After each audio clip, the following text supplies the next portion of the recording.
Hello! Welcome to Ayushita vlogs. రొయ్యల కూర ఎప్పుడు ఒకటేలా తింటే ఏం బాగుంటుంది. ఇలా kaju prawns masala gravy try చేసి చూడండి ఒకసారి. ఒక్కసారి నోట్లో పెట్టుకున్నారంటే మళ్ళీ మళ్ళీ తింటూనే ఉంటారు. స్టార్ట్ చేసుకుందామా మరి? ఇంకా ఆలస్యం చేయకుండా రెసిపీ మొదలుపెట్టేద్దాం. ముందుగా ఇలా స్టవ్ మీద బాండి పెట్టుకుని ఆయిల్ వేసుకొని ఇలా కొన్ని మసాలా దినుసులు వేసుకోవాలి. ఏవేవి ఎంత వేసుకున్నానో మీకు స్క్రీన్ మీద కనిపిస్తుంది కదా, అలాగే కొన్ని క్యాష్యూస్ వేసుకున్నాను.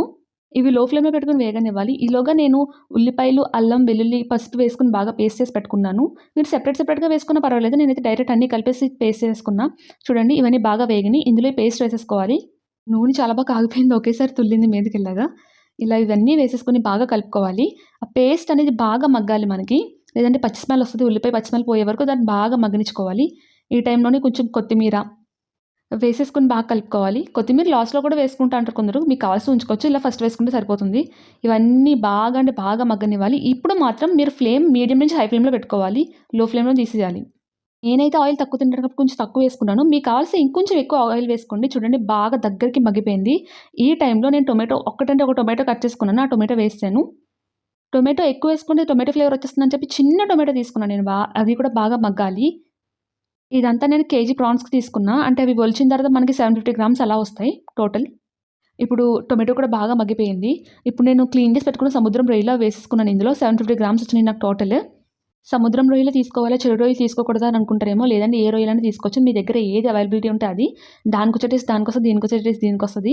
చూడండి ఇవన్నీ బాగా కలిపేసుకున్నా నేను. ఇప్పుడు ఇందులో కొంచెం సాల్ట్ అనేది యాడ్ చేసుకుంటా. సాల్ట్ ఎందుకు యాడ్ చేస్తానంటే ఇవి ఉడకాలి కదా! త్వరగా ఉడికిపోతాయి. అలాగని ఆ సాల్ట్ టేస్ట్ లాక్కుంటాయి ఇవి. చప్పగా ఉండవు. డైరెక్ట్ తర్వాత కూడా వేసుకోవచ్చు. బట్ ఇలా ముందుగా వేసుకున్నట్టయితే త్వరగా ఉడుకుతాయి.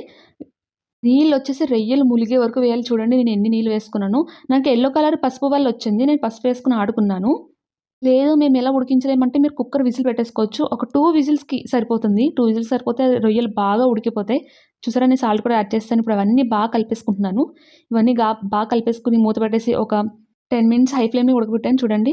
ఇక్కడ క్లిప్ అనేది మిస్ అయింది చిన్నది. నేను ఇలా కారం, ఉప్పు, మసాలా వేసుకున్నాను.